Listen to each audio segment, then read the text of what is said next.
Make sure you've powered down your N95. Slide the front to one side and remove both screws.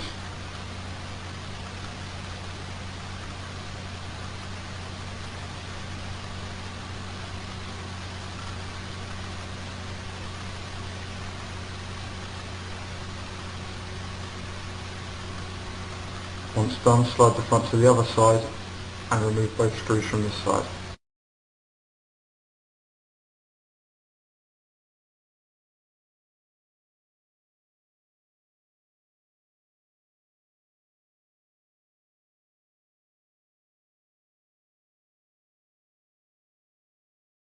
Once the 4 screws are removed, slide the front back to the middle and use a safe pry tool to unclip the front panel.